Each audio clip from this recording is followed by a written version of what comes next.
desse, eu não tenho como acreditar em terraplanismo. Respeito quem acredita, mas não tem como. É um negócio muito... Agora, quando eu falo de algumas afirmações que são feitas, por exemplo, a data da Terra, mas isso aqui, pô, não tem como. Quando eu pego o método científico, que já vem elaborado desde Francis Bacon e depois Stuart Mill... Aí, por isso que você não gosta desse cara. Hã? É o Francis Bacon. É o Francis Bacon. Eu não posso gostar dele. É o Francis Bacon. Essa foi boa, viu? Desculpa. Essa foi... Desculpa. Foi uma porcaria de piada. Foi uma merda. Foi uma merda. Foi uma porcaria. Porcaria, entendeu? Porcaria, bacon. Aí foi bom. A boa piada é aquela que você tem que explicar. Tá certo, tá certo. É igual o padeiro que abriu o forno. E o que os pãezinhos falaram pra ele? Caralho, um padeiro. Não. Assou. Assou. Essa foi pior, né? Mas vamos voltar pra Bíblia, que é mais interessante do que esse negócio. Então, o que acontece? Quando eu passo por esses métodos científicos, essas coisas não se verificam. Há evidências, indícios. Por exemplo, como é que sabemos que o universo está em expansão? Há medições que mostram um indício. Você vê os astros se distanciando e tal. Aparentemente, no movimento de distanciamento, para você acompanhar em tempo real o distanciamento de um astro, você tem que ter bilhões de anos da luz dele. Da luz dele para comparar. Sim. Você entendeu? Então a gente vê é como se fossem tendências. Tendências. Olha, tudo indica que está se afastando. Perdão, pelo movimento e tudo mais. Ou seja, você trabalha com evidência. Então, é a mesma coisa que eu falo com Deus. É o mesmo método que eu uso com Deus. Eu não tenho como provar laboratorialmente que Deus existe, como eu falei, você concordou e eu também concordo com isso. Mas quando eu vejo a lógica do universo, eu sou obrigado a dizer que as evidências apontam que tem uma inteligência superior por detrás de tudo isso. Nesse ponto eu concordo. Né? Só que o problema é que, muitas vezes no mundo acadêmico, algumas coisas colocaram como clichê. Então, se você falar hoje a palavra design inteligente, os caras te apedrejam. Você tá entendendo? Porque aí eles ligam esse negócio da Terra de 6 mil anos. Exatamente, e um monte de outras coisas. Só que é o seguinte, as mesmas evidências que eles usam para dizer que alguns fenômenos ocorrem, mas ninguém estava lá para ver, é uma dedução lógica, faz sentido, não estou menosprezando. Você tá entendendo? Faz sentido. Mas eu não estava lá. É uma dedução. É como se eu pegar um carro agora, eu cheguei de Engenheiro Coelho. Uhum. Aí eu estou entrando aqui a velocidade 30 km por hora. Então você vai, faz uma matemática. O Rodrigo está a 30 km por hora. Eu sei que ele saiu de Engenheiro Coelho, ele deve ter gastado tantas horas de lá até aqui. Faz sentido, é lógico. Você me mapeou. Qualquer um que mapear a minha velocidade vai ver lá. Só que você não estava comigo o trajeto todo. Você não estava o trajeto todo. Aí você já faz uma inferência. Tudo indica que. Mas a certeza absoluta, só se você tivesse saído comigo de lá até aqui, medindo o horário. Você pode ter uma média da tua velocidade, você não pode saber a que momento o seu carro... Exatamente. Então tem muitas afirmações da ciência que fazem sentido, mas são frutos de uma observação atual que deduz como foi o passado e como será o futuro. Mas não é uma coisa tão empírica como você está vendo esse refrigerante aqui e tem a certeza absoluta que tem refrigerante, que eu estou bebendo refrigerante, e o cara que nega isso é porque tá doidão. Você está entendendo? Não, aqui tem refrigerante. Sim. Agora, será que ontem eu bebi refrigerante ou não? Então, quer dizer, aí pode até ser. Dá para eu saber. Eu posso fazer um exame de sangue em você... Mas você não sabe, por exemplo, se eu bebi o refrigerante... É verdade. Eu posso ter uma câmera escondida... Eu posso perguntar pra sua esposa. Mas pra você ter qualquer coisa, você tem que ter um acesso ao passado, a minha esposa, uma câmera, que nós não temos. Mas nós temos. Por exemplo, na geologia mesmo. Quando as pedras elas vão criando camadas, elas vão esmagando as outras, e você consegue saber de que dia cada pedra se formou e olhar... Então, as camadas. Lembra que eu falei de efeito ordinário e extraordinário? Mais ou menos. Efeito ordinário é você tá passando a porta aqui, o prédio colapsou. Mas é que as camadas, tipo, a forma com que elas se formam só poderiam ter acontecido em certas situações. E você tem, tipo, várias camadas. É a mesma coisa aquilo que você falou da idade do bronze. Exato. Tipo, eles sabem que... Vou dar uma eles sugestão. Sabem qual que é a idade da pedra. Eu vou dar uma sugestão para você e para a galera em casa. Dá uma googada aí e pesquisem a geologia do vulcão Santa Helena. O vulcão Santa Helena, depois que teve a erupção, ele formou camadas e situações ali, inclusive de filete de carbono e tudo mais, que no método convencional demoraria milhões de anos para se formarem. E foi presenciado. Isso assustou os geólogos. Se eles vissem só a formação do Santa Helena, eles iam dizer que aquilo ali precisou de milhões de anos para se formar. Só que todo mundo sabia que não, porque o Santa Helena entrou em erupção, filmaram, viram, foi um evento histórico. O pós-Santa Helena gerou coisas na geologia que antes do Santa Helena todo mundo dizia que precisariam de milhões de anos. Sim. Bom, se o argumento é a ciência está errada agora, você está certo. No sentido que a imagem que a gente tem hoje, a humanidade, nosso nível de evolução científico, ela dá uma imagem completa do que é a realidade e de como ela funciona. Então, claro, a gente tem muitas suposições na ciência que vão se provar falsas no futuro. Exatamente. Isso aí é incontestável. Pode falar, e não tem essa uniformidade. Quer ver um exemplo? Isso é que eu fico meio pé da vida com o discurso evolucionista. É que passa-se a entender para as pessoas que está tudo muito bem arrumadinho. Eu comecei a dar o exemplo da Luzia, vou falar da Lucy e de um outro caso que aconteceu, se eu não me engano, foi em 1930. Quando você vai ao Museu de História Natural de Nova York, eu não sei, porque já tem muitos anos que eu não fui lá, mas a última vez que eu fui ao Museu de História Natural de Nova York, tem um busto na entrada de um doutor paleontólogo chamado Henry Fairfield Osborn. O doutor Osborn foi um dos maiores paleontólogos da América. E você tem um grande problema na evolução, que é o elo perdido. É o elo perdido. Você tem é o momento que saiu da água e... Exatamente. Que você tem aqui, por exemplo, o Australopithecus e você tem o Homo sapiens. Na verdade, nem é isso que você está falando, não. O elo perdido é qual foi o primeiro Homo sapiens. Entendi. Tá. Na verdade, não é isso que ele está falando também. Caralho! Não, é o seguinte, é que então, na evolução, aí, o pessoal coloca lá bonitinho. Eu não sei se as garrafinhas eles estão mostrando aqui na câmera. Tá, né? Tá. Você vê naqueles livros de história lá, de biologia, tá lá, né? Vai o homem primitivozinho e tudo e tal. Já começa um furo aquilo ali, porque, por exemplo, coloca um homem aqui, depois o outro na frente, e o outro assim e o outro assim, tá bom? Passa-se a impressão que um foi transformando no outro. Eu já tenho um furo aí. Cadê a mulher? Como assim? Vai. Se é de um homem transformando no outro, tem porque... a espécie feminina. Cadê a espécie feminina? Não mas tem. Tem. Não. Tem, pode sim. olhar, na maioria dos livros só traz assim, vai do outro.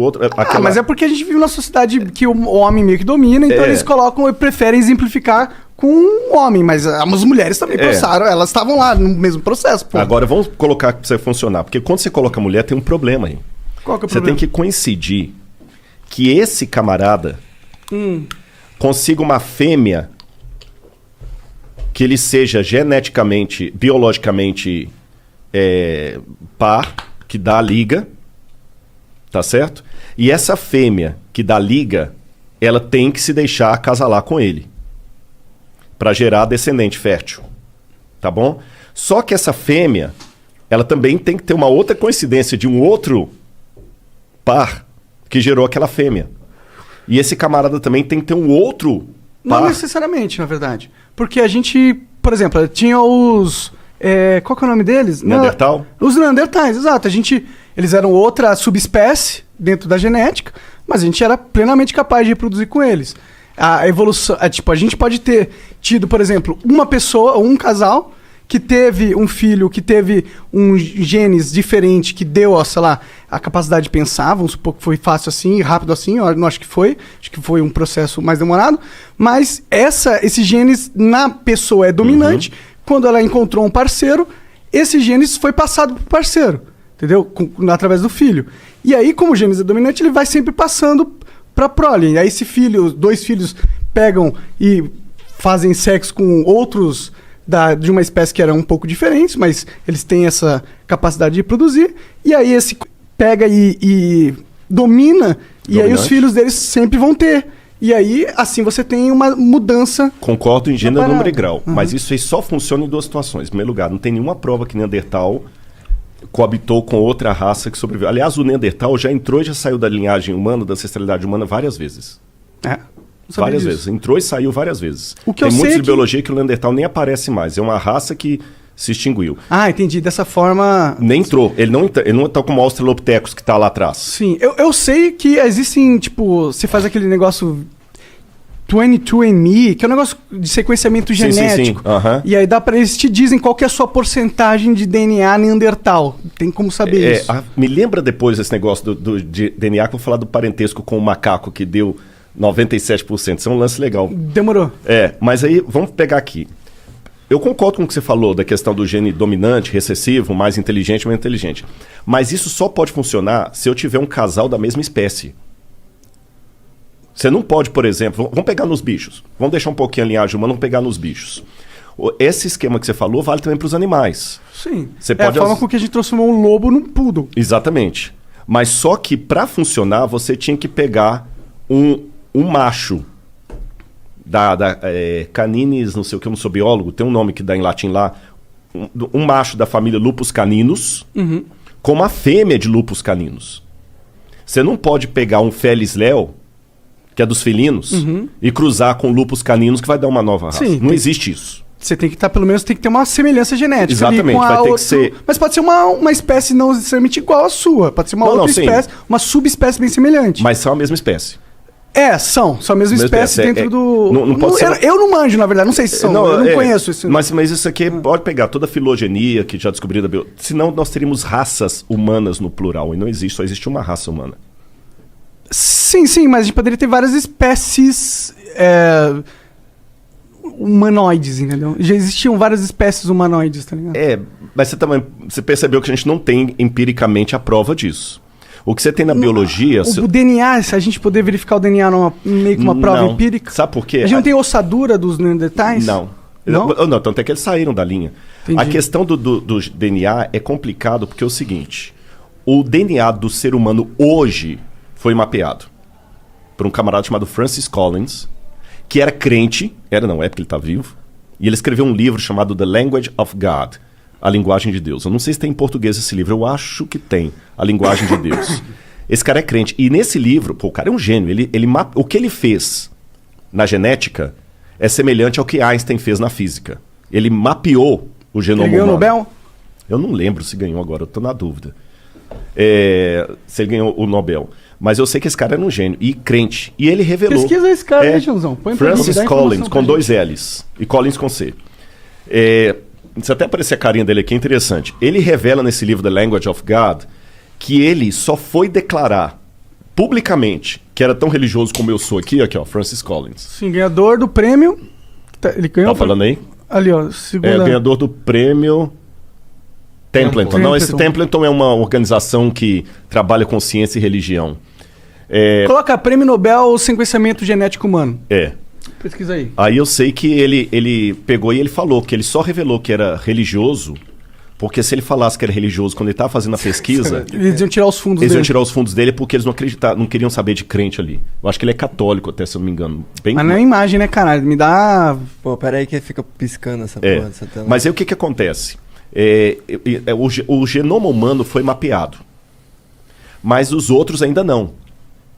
Então teve um artigo científico que foi publicado, eu tenho esse artigo lá em casa, que fez a comparação do genoma humano mapeado com outros elementos que não estão totalmente mapeados.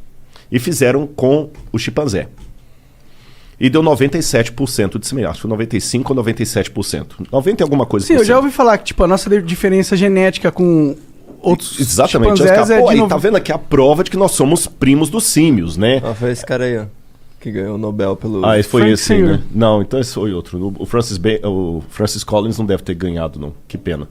Eu não sei mesmo. Mas ele é um gênio, esse camarada. Pode crer. Aí o que acontece?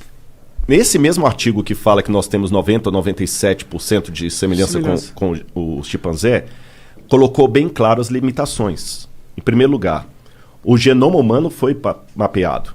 O do chimpanzé não. Está parcialmente mapeado. Então pegou algumas semelhanças do que foi mapeado e descobriu que 95% ou 97%. Só que o mesmo artigo fez também o cruzamento com outros elementos vivos, como por exemplo a banana. E deu 50% de semelhança. Interessantíssimo isso, então né? nós somos 50% banana? Por que não?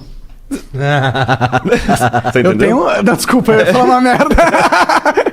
Você tá entendendo? Não, mas Mas eu acho que faz sentido a gente ser 50% banana. Porque se a gente evoluiu todo mundo do mesmo organismo, lá no comecinho da vida, a gente evoluiu todo mundo era uma mesma célula. E a gente divide essa genética na evolução, faz sentido que a gente seja 50% banana. Eu posso dar uma outra explicação tão lógica quanto? Claro. O que você falou pode ser. Sim. Mas trabalhando com a hipótese que a gente não estava lá, lembra um passado que não tem como voltar, não tem como perguntar à minha esposa. Eu posso falar que isso aqui é apenas a digital de Deus. Deixa eu explicar melhor. Quem é entendido de arte, ele não precisa ver a assinatura para saber quem é o pintor.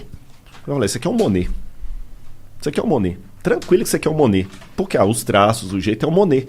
O Monet que pinta assim. Uhum. Ele até sabe dizer se o quadro é falso. Não, o Monet não faz esses tipos de tinta aqui.